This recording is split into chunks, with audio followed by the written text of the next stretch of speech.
Okay, 1 second, everybody. Wait here, I think I can do this.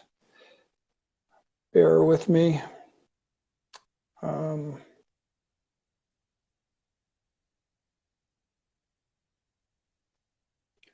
okay, I'm adding Alejandra now. Hi, There she is. Hey, how are you? I'm doing well, as well as we could all be, right?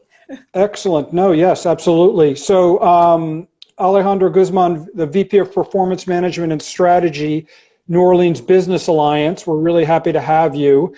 One of the things that I love about these IG sessions is I get to see the inside of everybody's house. This is Yeah, awesome.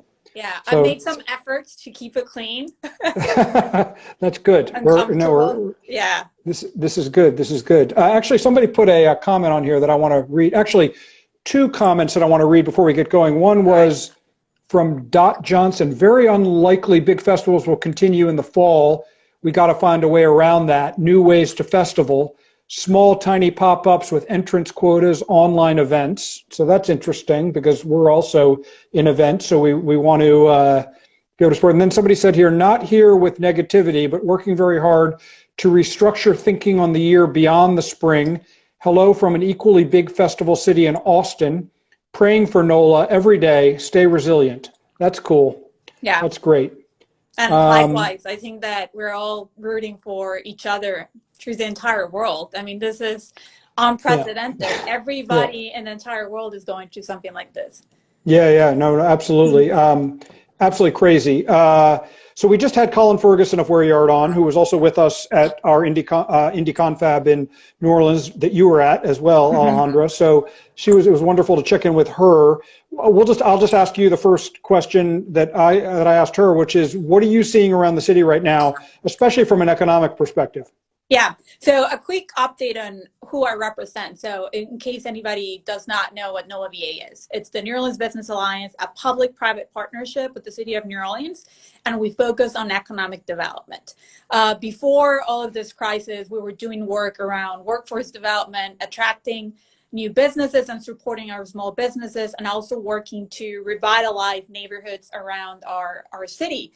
Now that we're in crisis mode, we are doing a lot of efforts to support our workers, to support our small businesses, and also dedicating some time to figure out how we're going to come after the immediate concern. And it's interesting that I'm following Colin because she mentioned something very important, that New Orleans culture is based on our artists and our gig economy. And at the New Orleans Business Alliance, we recognize that, in fact, we have data that shows that around 8% of our population, our workforce, is dedicated to the gig economy. And that includes artists as well. So I feel her pain. I understand that artists are taking a big hit. We understand that at the New Orleans Business Alliance as well. And one of our relief efforts that we're doing is we launch our gig economy fund. Mm-hmm. That started with the emergency 3 weeks ago, and we set a goal to fundraise $500,000. I'm very happy to report that we've passed that goal. We've been able to get 1,500 applications for the fund. This is a grant, not a loan, which is very different of some of the support that's being released out there.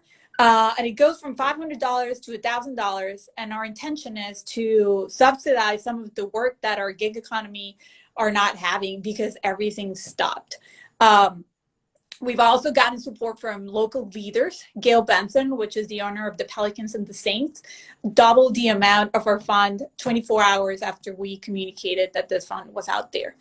And another thing that was cool, I think, around this initiative is that last weekend, actually, we did a virtual concert. So we allied with French Quarter Festival, who has been actually there. They are opening up in the fall, in October. They moved their date. Typically, would have been around this time of year. Unfortunately, they couldn't do it, but we partner up with them.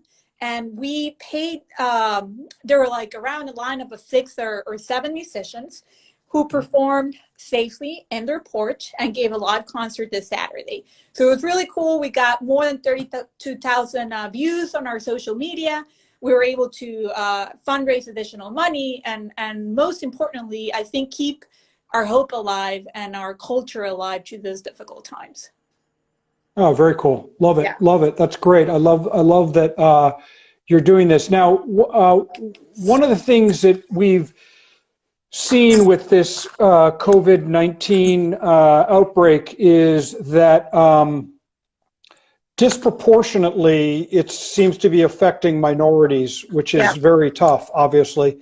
And I know that minorities make up a very large proportion of the New Orleans population. What are you, I assume you're seeing that down there. Is that something you're focused on in your city? Yeah, so thank you for bringing that up. I think that at the beginning of this, there was a lot of discussion that this is something that is, it is, so let me say this, it is affecting everybody, but disproportionately so. New Orleans is 60% African American. The state is a little bit less. However, there was some stats released yesterday. I believe it's 70 to 80% of the deaths in the state have been African Americans. And I think this sheds a light on the inequalities that we've seen before. So at the New Orleans Business Alliance, also something that we are very intentional about is being equitable and having that lens of equity in every single program that we release. And as you said, I think this is affecting certain populations more, and this should not be overseen. I think there's already a lot of discussions of what this means to our vulnerable populations and what we need to fix in many of our systems to avoid something like this happening, because ultimately there's underlying reasons why they're vulnerable. Access to fresh food, certain chronic disease that have been unattended, access to healthcare, so there's things that are creating this. Now, from a immediate perspective, something that we're doing is we're using technology to access data that can inform our decisions. So I'll give you an example. Before, I was personally working on retail and real estate attraction for commercial corridors and just in general for a city. And I used a consumer intel tool that helped me guide through that process. Now, because we have access to this tool, we're using it for our immediate release efforts, and I'm able to determine where exactly our vulnerable populations are located at.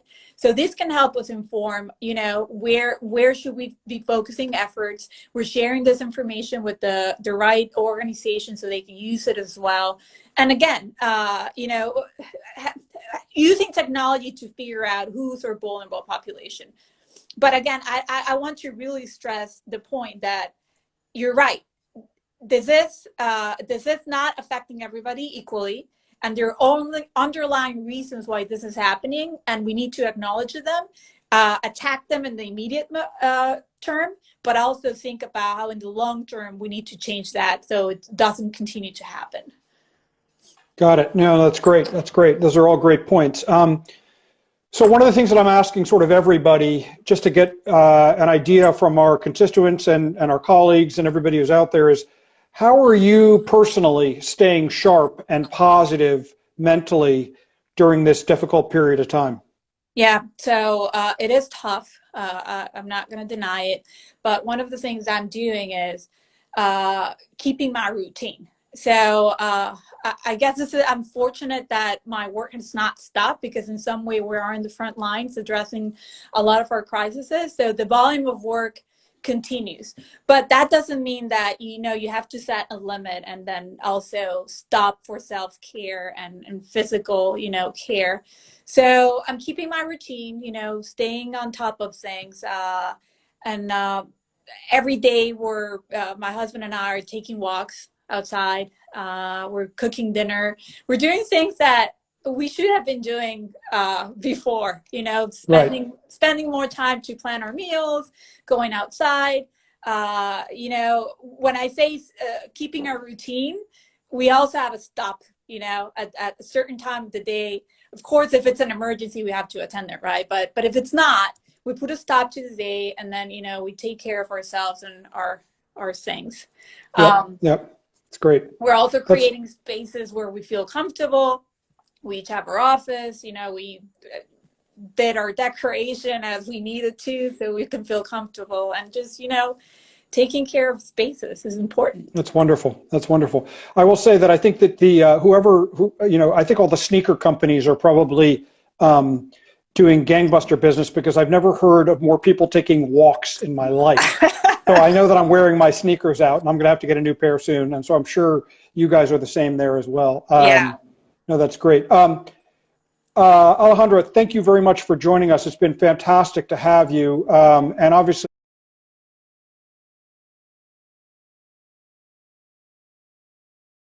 keep up the great work. A bunch of people are putting that up on the screen here in their comments. You guys are obviously the backbone of what's going on and trying to get the economy, or keep it going and getting it going again when we start back up again. So thank you for all your work and the fun that you put together. That's awesome.